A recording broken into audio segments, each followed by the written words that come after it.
Bonjour à tous et bienvenue sur la 20e étape de la Vuelta. Dernière explication en altitude pour le peloton et dernière tentative attendue pour déstabiliser le maillot rouge Primoz Roglic entre Arenas de San Pedro et la plateforme de Gredos.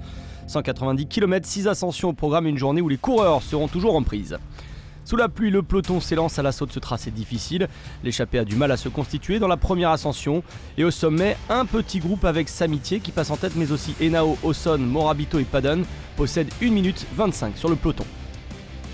Mais il est difficile de rester ensemble et c'est seulement dans la troisième ascension de la journée, l'Alto des Navatal-Gordo, qu'un groupe solide se détache, avec cette fois Ruben Guerreiro de la Katusha, Nicolas Hedé, ancien porteur du maillot rouge, Tao Geoghegan Hart d'Ineos, Osson de la Mitchelton Scott qui s'est accroché et Sergio Samitier sont toujours là. À 100 km de l'arrivée, l'échappée a passé la barre des 3 minutes et les Jumbo-Visma contrôlent la course. Dans le Puerto de Chia, quatrième difficulté de la journée, c'est au tour d'Astana de prendre l'allure du peloton. D'ailleurs, la course durcit, Luis Leon Sanchez imprime un rythme soutenu et l'écart qui avait passé les 4 minutes 30 revient à 3 minutes 30 à 70 km de l'arrivée. Dans le Puerto de Peña Negra, sentant le peloton revenir, les deux jeunes de l'échappée, Tao Geoghegan Hart et Ruben Guerreiro, sortent du groupe.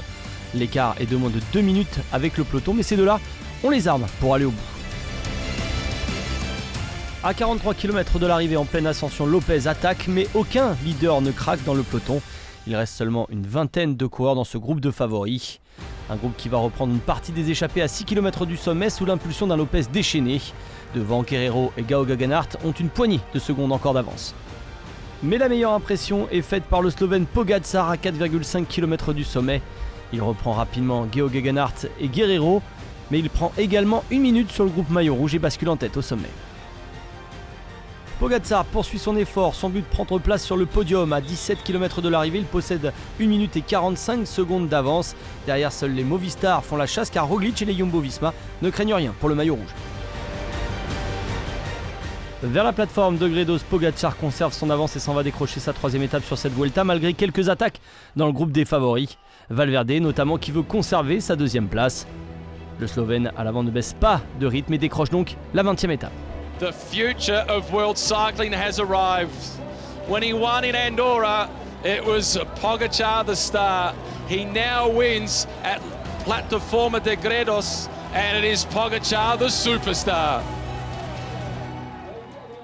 Tadej Pogačar remporte donc sa troisième étape sur cette Vuelta. Seul Bennett ou Gilbert à Madrid peuvent espérer en faire autant demain. Le plus jeune coureur s'impose devant le plus vieux. Valverde prend quelques bonifications au passage mais termine à 1,32. Roglic lui concède 10 secondes dans le final. Lopez est à plus de 2 minutes. Vous vous rendez compte que vous allez finir sur le podium de la Vuelta ? Ah, c'est vraiment incroyable.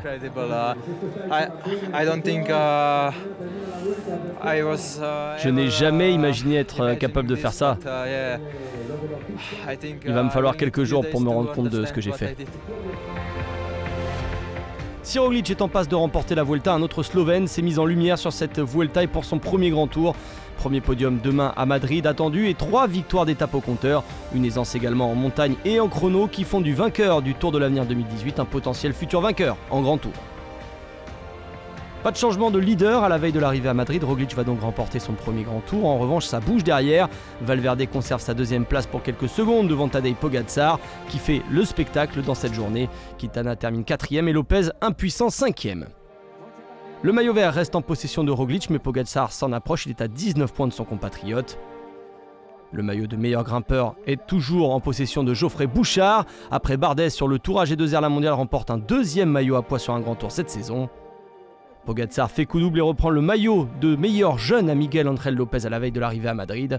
Enfin demain, ce sera une journée de procession vers la capitale espagnole pour Primoz Roglic, le Slovène qui va remporter son premier grand tour.